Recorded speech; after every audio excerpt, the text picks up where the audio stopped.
کہ میلاد منانا تو بہت بڑی سعادت ہے. جی ہاں، کہ جنہوں نے میلاد منایا یہ چھوٹا کام نہیں کیا، بہت بڑی سعادت ہے. خوش قسمت خوش نصیب ہوتے ہیں وہ لوگ جو اپنے نبی کا میلاد مناتے ہیں، سجاتے ہیں، نبی کی محبت کا اظہار کرتے ہیں.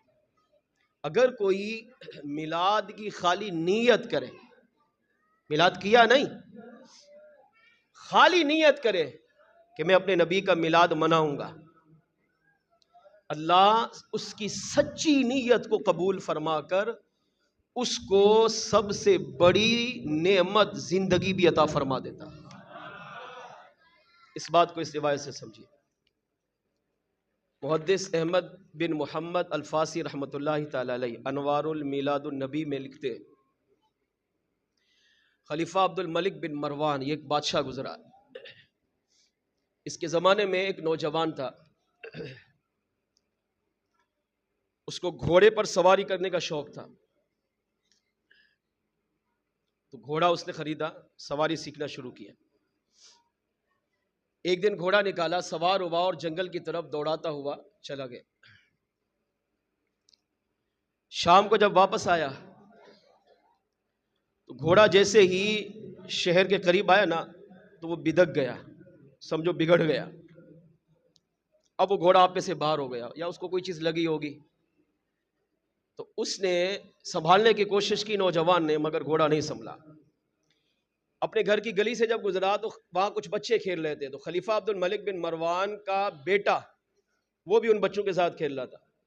تو جیسے یہ گھوڑا اس گلی سے گزرا نا تو گھوڑے نے خلیفہ کے بیٹے کو کچل دیا.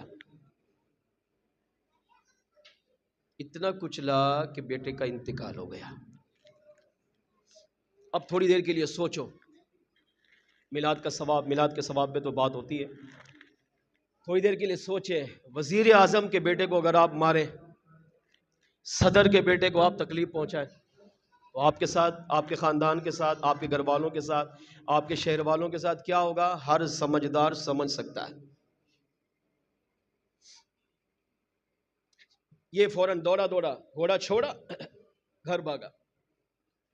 گھر جا کر کمرے میں اپنے آپ کو بند کر دیا. بچے دوڑتے دوڑتے بادشاہ کے پاس گئے، عبد الملک بن مروان سے کہا تمہارے بیٹے کا انتقال ہو گیا. بادشاہ آگ بگولا ہو گیا. ارے وہ وقت کا خلیفہ ہے، وقت کا بادشاہ ہے، اس کے ہاتھ میں اختیار ہوتا ہے، وہ جو چاہے کرے، کوئی اس سے پوچھ نہیں سکتا.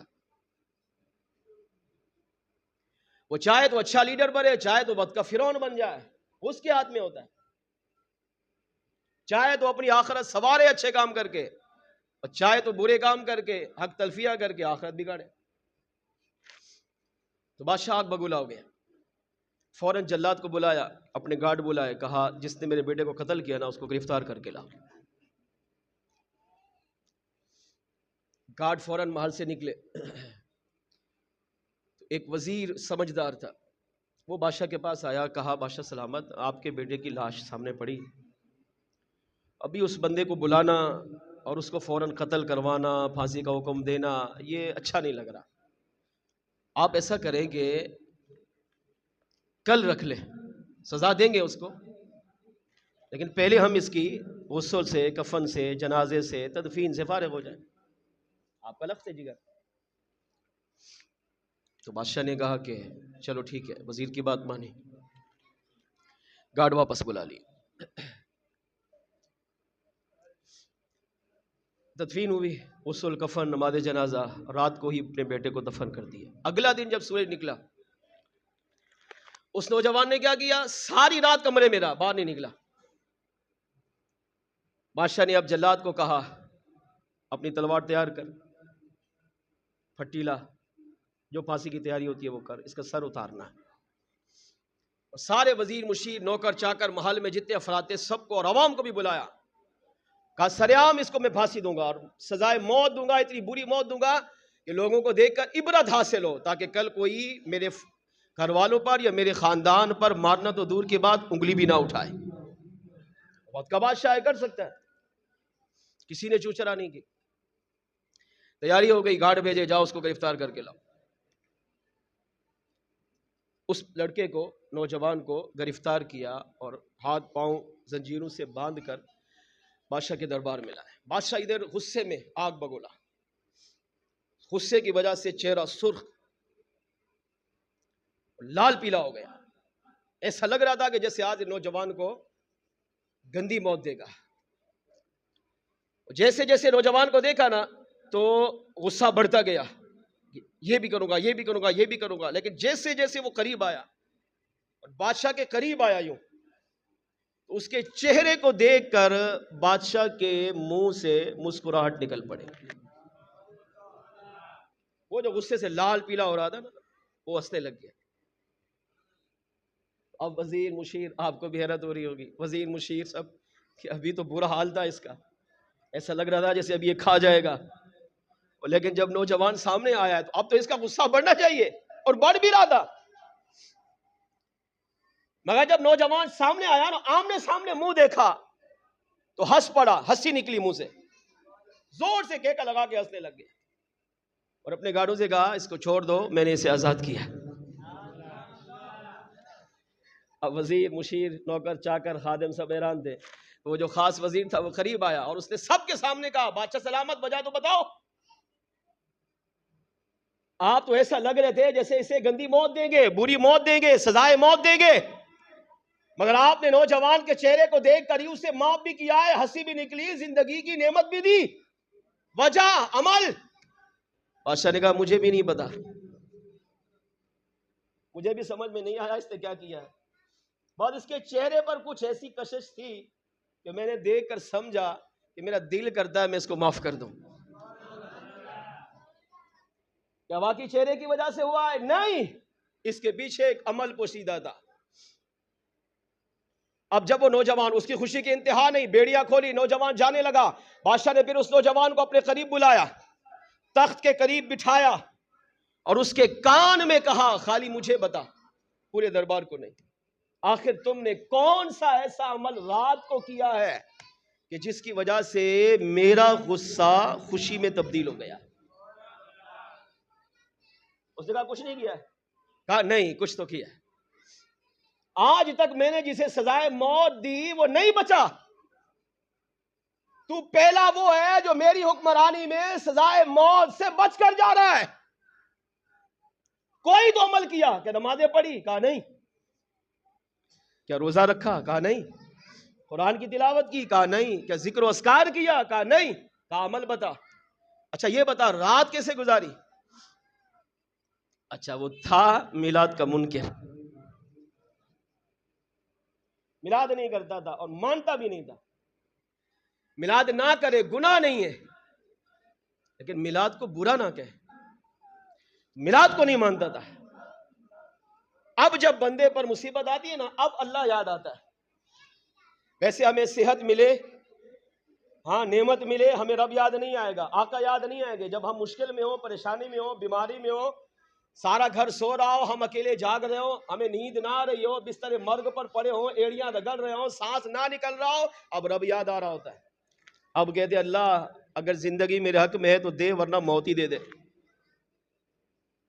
کہا میں میلاد نہیں مناتا تھا، مانتا بھی نہیں تھا.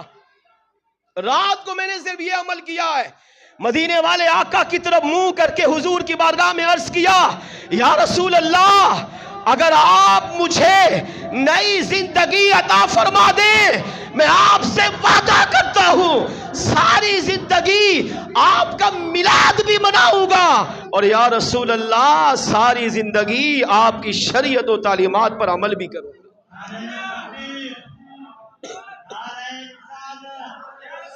اس نے حضور کو پکارا. شفا اللہ دیتا ہے، زندگی بھی رب دیتا ہے، موت بھی رب دیتا ہے، مگر بیچ میں وسیلہ مصطفیٰ جان رحمت بن جاتے ہیں. جب مصطفیٰ جان رحمت کو بیچ میں وسیلہ بناؤ گے پھر اللہ ہمیں نہیں اپنے محبوب کو دیکھ کر تمہاری تقدیر کو بھی تبدیل فرما دے گا. بس یہ کہا آقا میں معافی مانگتا ہوں، میں ساری زندگی میلاد کا منکر رہا، آپ سے محبت نہیں کرتا تھا، آج میری زندگی کی آخری رات ہے، جوانی ہے، ابھی شادی نہیں ہوئی، بوڑھی ماں ہے، آقا میں مرنا نہیں چاہتا، میں اس کا سہارا بننا چاہتا ہوں، آپ سے وعدہ کرتا ہوں شریعت پر عمل بھی کروں گا، نماز بھی پڑھوں گا، قرآن بھی پڑھوں گا، ذکر و اذکار بھی کروں گا، آپ کی شریعت کی تعلیمات پر عمل بھی کروں گا، اور سب سے بڑی نیت کہ میں ہر سال آپ کی محفل میلاد بھی سجاؤں گا، ایسی میلاد کروں گا کہ دنیا دیکھے گی کہ حضور کا عاشق حضور کا میلاد کیسے مناتا ہے۔ بادشاہ نے جب یہ سنا، بات کہا کہ کان میں، بادشاہ کی زبان سے نکلا، کہا یہی عمل تیرا اللہ کے ہاں قبول ہوا ہے، اور مصطفیٰ جان رحمت نے بھی قبول کر لی۔ فوراً اپنے وزیر کو بلایا، اس کو کہا تھیلی دو، 1000 سونے کی اشرفیاں تھیلی منگوائی، وہ تھیلی اس نوجوان کو دی اور کہا جا حضور کا میلاد کر اور میرا حصہ بھی حضور کے میلاد میں شامل کر، اور سن جب جب تو نبی کا میلاد منائے گا تجھے پیسوں کی حاجت پڑے مت گھبرانا، مت شرمانا، میرے پاس آنا، میں چاہتا ہوں کہ جس نبی کے میلاد کی نیت کرنے کی وجہ سے اللہ نے تجھے نئی زندگی عطا کی ہے، اس نبی کے میلاد میں خلیفہ عبد الملک بن مروان کا حصہ بھی شامل ہو جائے۔ اس سے عقیدہ کیا ملا؟ نبی کے میلاد کی سچی نیت کیا نہیں، اور نعمتیں اللہ دیتا ہی دیتا ہے۔ اب آپ بتائیں زندگی کتنی پیاری ہوتی ہے، اللہ نے نوجوان کو میلاد مصطفیٰ کی سچی نیت کرنے کی وجہ سے نئی زندگی عطا فرمائی۔ اس سے پتہ چلا میلاد والے آقا کو امتی پکارے تو آقا سنتے ہیں، آقا اسے جانتے ہیں، آقا پہچانتے ہیں، تبھی تو کرم کیا، تبھی تو بادشاہ کے چہرے پہ مسکراہٹ آئی، تبھی تو زندگی ملی۔ تو جب اس پر کرم کر سکتے ہیں تو اس 15ویں صدی میں بھی اگر حضور کا غلام، حضور کا عاشق اپنے نبی کو پکارے، نبی سے پیار کرے، نبی سے محبت کا اظہار کرے، محفل میلاد سجائے، تو میرے آقا اسے بھی جانیں گے، پہچانیں گے، کرم فرمائیں گے، تو میلاد کی محفل میں تشریف بھی لے آئیں گے۔ آئیے مل کر آخر میں پکاریے، وہ آتے ہیں بلانا، ہاں مل کے پڑھ لیجئے، وہ آتے ہیں وہ آئیں گے بلانا، ہم نہ چھوڑیں گے نبی کی یاد کی محفل سجانا، ہم نہ چھوڑیں گے یہ نعرہ یا رسول اللہ لگانا، پکارا جب مصیبت میں چلے آئے میرے آقا، پکارا جب مصیبت میں چلے آئے میرے آقا، وہ آتے ہیں وہ آئیں گے، واللہ وہ آتے ہیں وہ آئیں گے بلانا، ہم نہ چھوڑیں گے یہ نعرہ یا رسول اللہ لگانا، ہم نہ چھوڑیں